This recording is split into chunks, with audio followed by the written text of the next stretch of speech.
Alrighty. Well, it looks like some of the folks over at CoCoTALK are still a bit twisted over the copyright complaint that I filed against them in January. Now, I know Stevie's mentioned it at least in passing as recently as episode 237, and if it's still on his mind now, I'm sure he's sniped about it at other times. Of course, Bobby's failed at embracing the strike and some other related videos. And they've recently even tried to hit me with it in the Facebook group. Of course, they can't seem to be honest about the situation there either. Now, I really don't care if they ever get over it, but since they're now dropping their garbage into other public forums, I think it's about time to address some of the fiction that they've been promoting. So a little bit of backstory first. So around Christmas of last year, I went nuclear on some folks from CoCoTalk and their Discord channel for routinely talking smack about people that I've known for decades. Even though this had built up over a prolonged period of time, still wasn't exactly the best way to go about it. But hey, it is what it is. Now, when all this went down, it was made pretty clear to members of CoCoTalk, including Stevie, that I wanted absolutely nothing to do with them, their show, or the folks on Discord. I even left the Discord channel and Facebook group and tried to go about my merry way. Now, I don't know, a week or two later, on episode 193, they played one of my videos.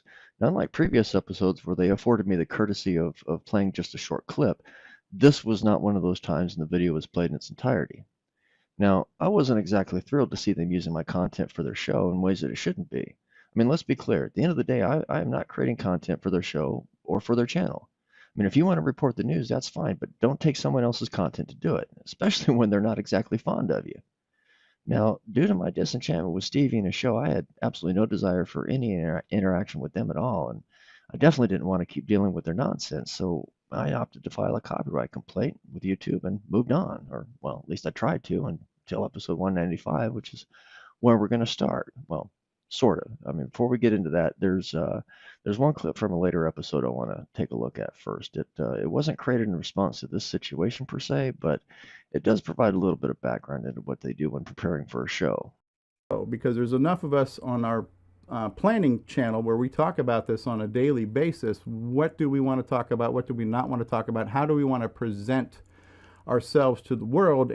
Alrighty, so let's get a move on and start with Curtis's prepared statement. A disappointing note. So, Chet Simpson, the author of Digger 3 and many, Coco Classic games, he filed a formal copyright claim on YouTube against CoCoTalk for showing some of his videos in the past few weeks. Well, actually, the complaint was for playing a single video in a single episode.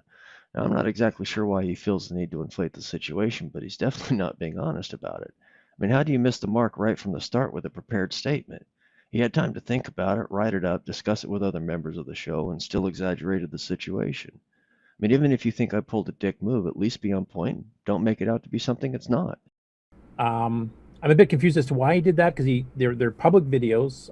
I try not to play the whole video. I do want people to go to his page to actually look at his videos.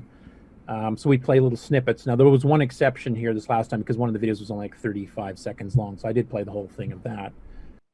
Yeah, I don't understand the confusion here. Look, he had three choices. Don't play the content in its entirety, or play a snippet or teaser, which is obviously far more appropriate given the overall playtime. Of those three choices, he decided to make a so-called exception and play the entirety of the content. He did this even after I put the show on blast, disavowed the panel members, and made it clear I wanted nothing to do with the show. He chose poorly. Now, given that he seemed a bit hesitant to play the content in the first place, I'd say he knew he was doing something he shouldn't be doing, but did it anyway. I just don't think he expected it to come back on him the way that it did. That's not confusion, that's denial. And maybe next time he should try suggesting it was just a gesture of goodwill. And I'm now in YouTube jail. I can't stream on my channel because of this strike. And the strike was just issued, and it wasn't like an email was sent saying, hey, I don't want my stuff on your show, could you take it down? There was no decorum, there was no professional courtesy. It was just like, no, screw you, I'm pressing the button, I'm reporting you. Yeah, I don't recall there being any professional courtesy on their part when broadcasting my content, or even beforehand, so I don't quite understand why they're expecting any similar courtesy in return. Considering the total playtime of the content and the fact they already knew I didn't want anything to do with the show, you would think they would step a little lighter around it instead of making the choices they did. He chose poorly. The YouTube platform, as I am discovering, is completely creator unfriendly because I've had my channel for 5 years. I've got 3,000 subscribers. We are doing hours a week. We've got 40,000 hours a month of CoCoTALK that we're providing. And I am now in a situation where I am guilty until proven innocent. Yeah, I'm not so sure about that. I mean, a legitimate copyright complaint was filed against an episode of CoCoTALK. I think it was pretty obvious to everyone, including YouTube, that the episode reproduced my content in its entirety. And I'm sure that Stevie went through the process with YouTube, which provides multiple options. I mean, even Curtis acknowledged it a few minutes before this clip. Sounds more like Stevie simply thinks he deserves to, I don't know, indiscriminately use other people's content just because he's pushing hours and hours of so-called wonderful stuff every month. I mean, if that's his defense, well, good luck with that. I'm even more disappointed in YouTube's stance at being completely creator unfriendly and giving me no way to contest this situation. So I am now in a 3-month lockdown from streaming on my own channel because of this one claim. YouTube is only unfriendly when they don't do what you want them to do or don't do what you think they should do. I mean, his notion that he was given no way to contest the complaint is not true at all, but we're going to cover that with the next clip. Now, the problem I have though is really is a bigger issue. Is I have a problem with YouTube by not giving a creator a chance to defend a claim against them. Yeah, he was definitely given the opportunity to both defend himself and rectify the situation. And YouTube alone provides him with at least 3 options. The first is to wait out the 90-day suspension, which appears to be what happened. The second is to get a retraction from the complainant, which in this case is me. Now, Stevie did reach out after the fact and sent an email asking me to retract the complaint. However, I didn't see the message until a couple of days after the airing of the clips that we're looking at now, and since I felt they misrepresented the situation and due to Stevie's subsequent refusal to issue corrections, I did not retract the complaint. Now, the third option is to file a countercomplaint. If the original complaint is an error or the material isn't copyrighted, or if you feel that the use of the content is, fair use or whatever, then you have this option. YouTube gave him options before this episode aired, so to say that he had no opportunity to defend himself or to contest the complaint or to rectify the situation is just not correct. And as far as I'm concerned, it's a straight up lie. And they've taken my video away from me, so I have lost content. If I was not in the process of backing up my videos and having videos, I would have lost that 4-hour show because somebody says, somebody's crying wolf. Yeah, that's a gross mischaracterization of the situation. Nobody from this side of the screen is crying wolf or making any false or dishonest claims at all. However, in one breath, Stevie stated they took a video away from him and he lost content, and in the next he said he didn't lose the content because he's backing him up. I mean, if anybody is being dishonest or shifty here, it's not me. At the end of the day, I want to have creative control. I don't want to have my content taken away from me, and I want to be able to have have some like First Amendment rights where I'm not gonna, we're not gonna cry copyright on things that aren't copyright. Well, that's just another mischaracterization of the situation. A legitimate complaint was made against CoCoTALK for infringing material that I own copyright on. I do find it a bit stupid, though, that he's talking about wanting creative control over his content in a situation that was created by him taking that same control away from another creator. I mean, that's just brilliant. Anyway, moving on.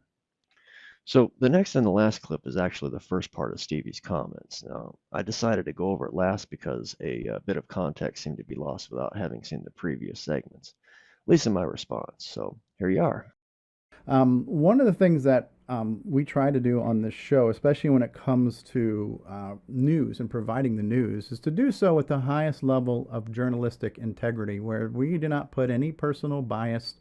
We don't censor things. We don't leave things out.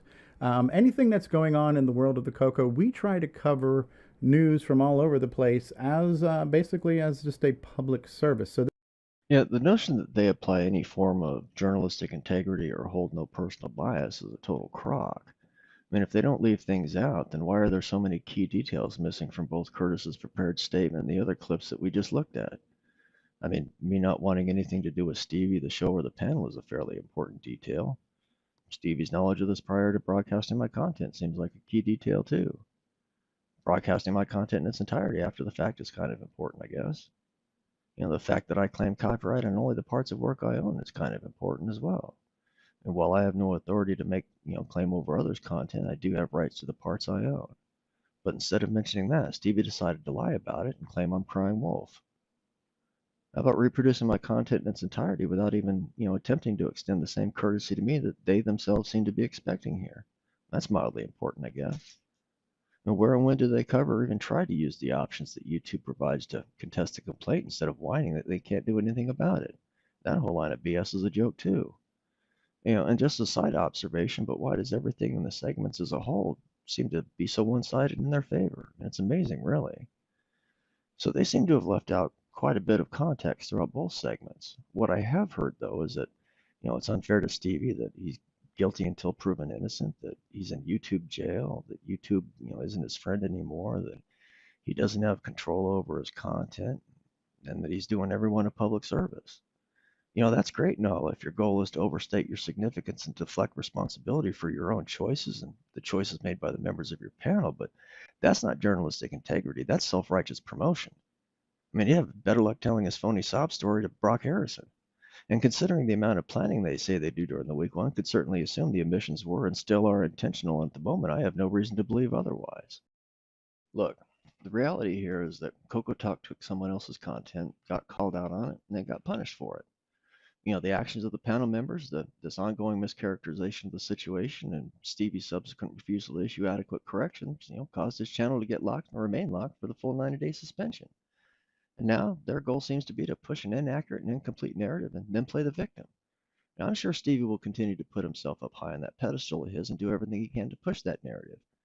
I also expect they'll take some weak position about omitting key details with some excuse about not wanting to cause drama or some bullshit like that. I also expect they'll keep sniping about it, and while I'm not sure I have all that many feels left to give about it, it ain't over, motherfuckers.